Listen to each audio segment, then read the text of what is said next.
Recently GST में कुछ major changes किए गए हैं। उनमें से कुछ को एप्लीकेबल किया जाएगा फ्रॉम अप्रैल 2025 टैक्स पीरियड और कुछ एप्लीकेबल होंगे from May 2025 tax period.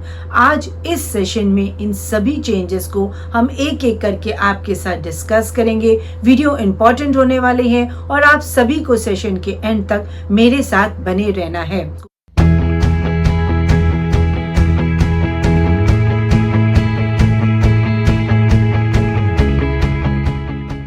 Hi friends, welcome back to my channel. I am CA Anita Agarwal. यदि आपने अभी तक मेरा चैनल सब्सक्राइब नहीं किया है तो subscribe my channel and press the bell icon ताकि आपको इस तरह की वैल्यूएबल इंफॉर्मेशंस की नोटिफिकेशंस मिलती रहे।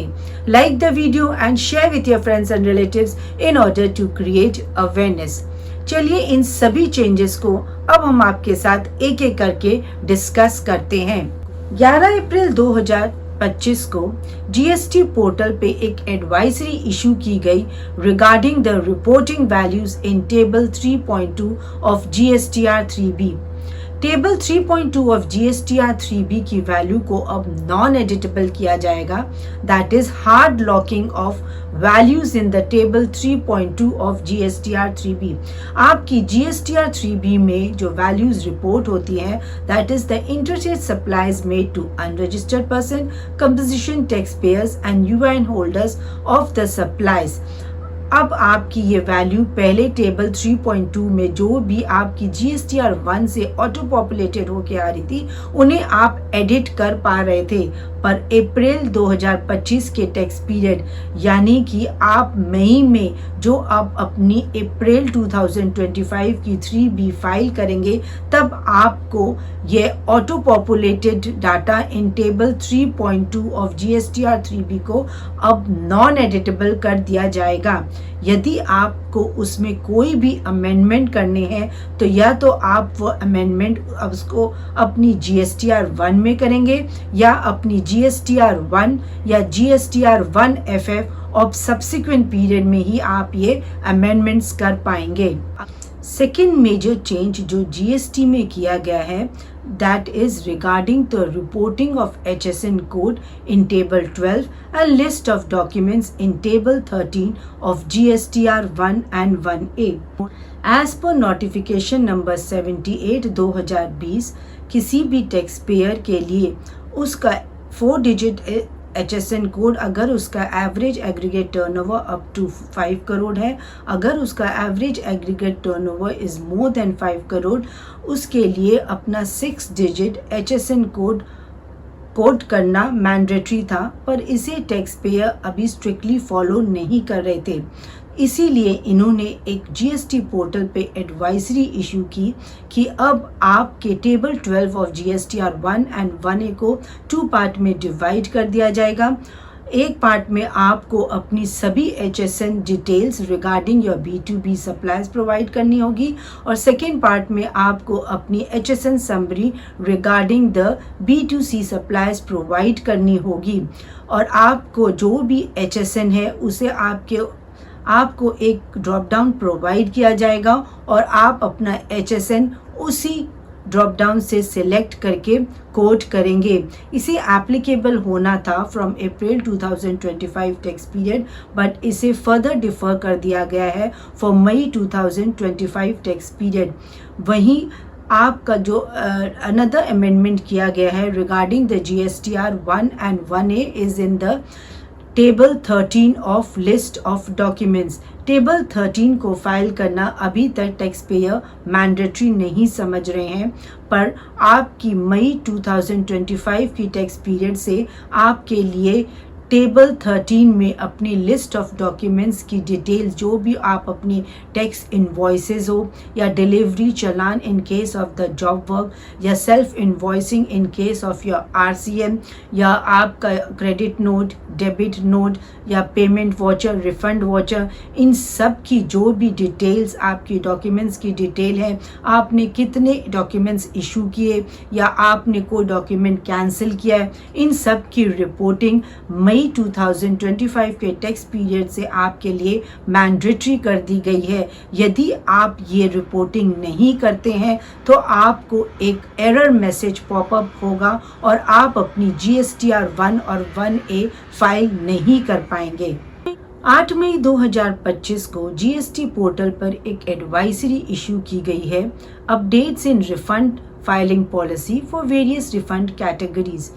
Following categories of refund process में कुछ इंपॉर्टेंट चेंजेस किए गए हैं। Export of services with payment of tax, supplies made to SEZ unit, SEZ developer with payment of tax on account of refund by supplier of deemed export. यहाँ पर जब भी आप इन 3 कैटेगरीज का अपना रिफंड क्लेम करेंगे, अभी तक जब भी आप रिफंड की एप्लीकेशन देते थे उस केस में आपको अपना टैक्स पीरियड सिलेक्ट करना पड़ता था फ्रॉम टू, लेकिन अब इसे रिप्लेस कर दिया जाएगा। अब आपको सिर्फ अपनी कैटेगरी ऑफ रिफंड सिलेक्ट करनी है और आपको क्लिक करना है ऑन क्रिएट रिफंड एप्लीकेशन। जब भी आप कोई भी रिफंड की एप्लीकेशन फाइल करते हैं उस टाइम तक आपको इस बात का खास तौर से ध्यान रखना है कि आपकी कोई भी GSTR 1 या GSTR 3B फाइल करने के लिए ड्यू ना हो।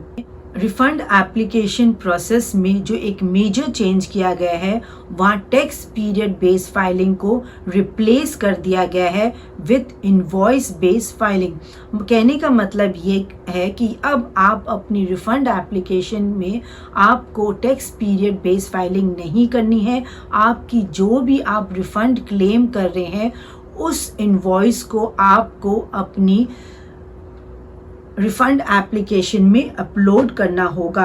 इन case of export of services with payment of tax में आप स्टेटमेंट 2 फाइल करेंगे। SEZ suppliers with payment of tax में आप स्टेटमेंट 4 फाइल करेंगे और in case of deemed export the application by supplier में आप स्टेटमेंट 5B फाइल करेंगे।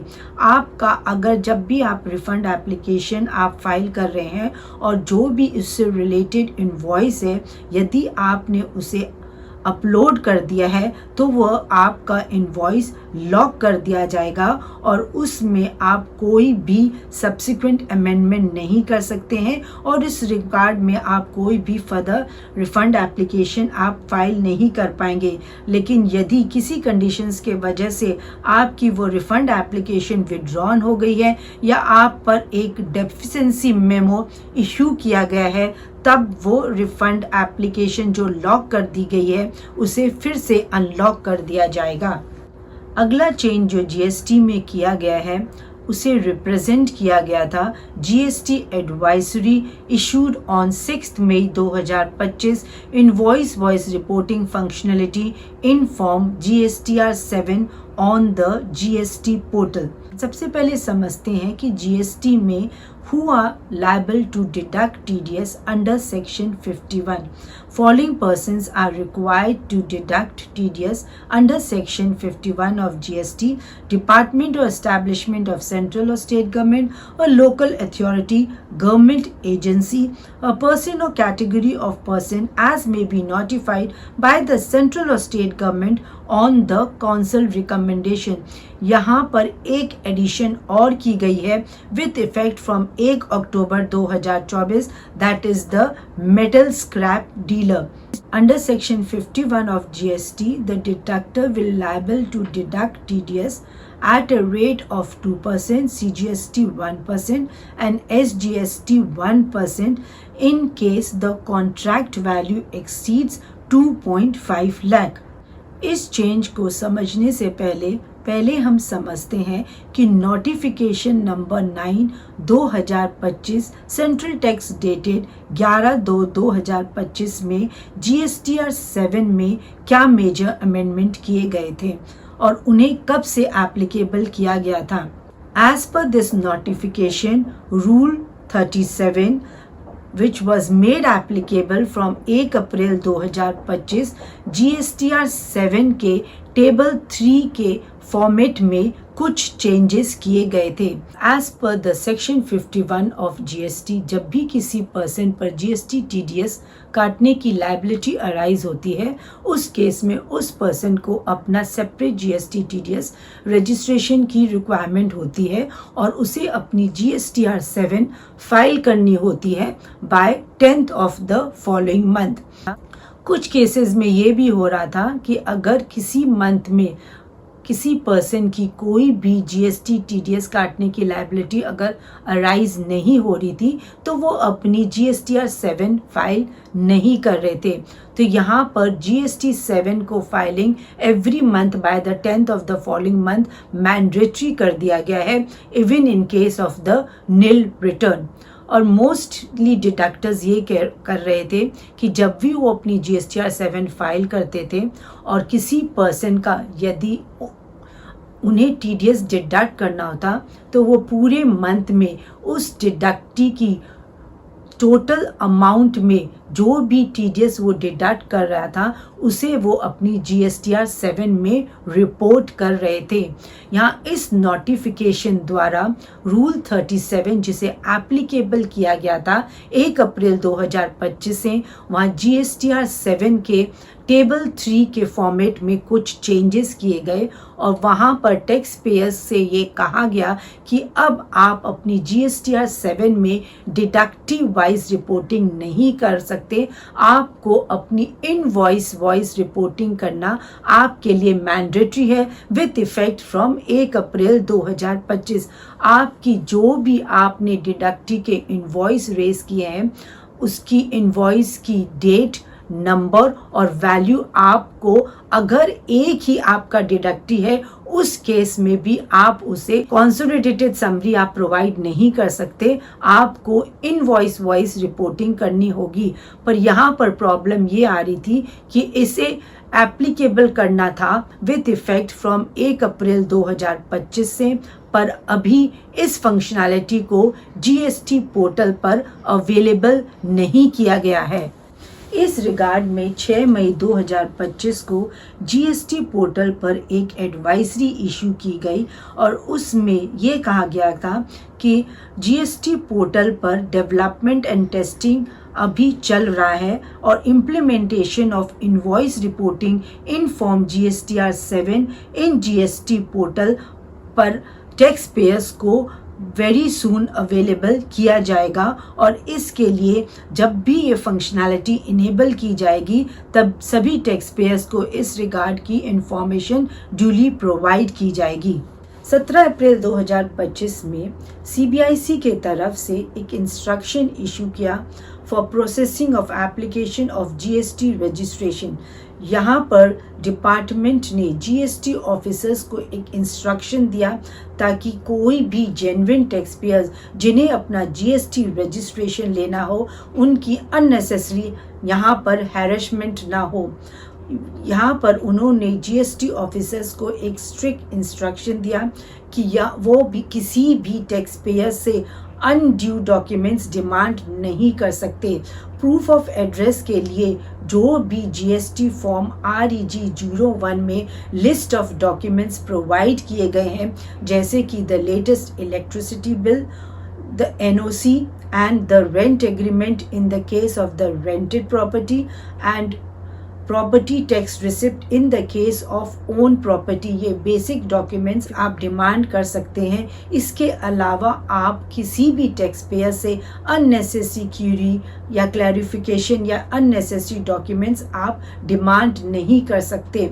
फर्दर डिपार्टमेंट की तरफ से एक और इंस्ट्रक्शंस इशू किया गया और उसमें ये कहा गया कि अगर इस इंस्ट्रक्शन को अगर कोई भी जीएसटी ऑफिसर फॉलो नहीं कर रहा है और अब भी वो टैक्स पेयर्स को अननेसेसरी डॉक्यूमेंट्स वो टैक्स पेयर्स से मांग रहे हैं या उनसे अननेसेसरी क्लैरिफिकेशन या क्यूरी मांग रहे हैं तो टैक्स पेयर्स का ये राइट है, उन्हें एक ईमेल प्रोवाइड किया जाएगा जिस पर वो अपनी सभी ग्रीवियंस को डाल सकते हैं। ये एक वेलकम स्टेप था जो जीएसटी डिपार्टमेंट की तरफ से लिया गया है और उम्मीद की जाती है कि आने वाले समय में जो भी आप जीएसटी रजिस्ट्रेशन प्रोसेस में दिक्कतों का सामना करना पड़े शायद वो काफ़ी हद तक रिजॉल्व हो जाए।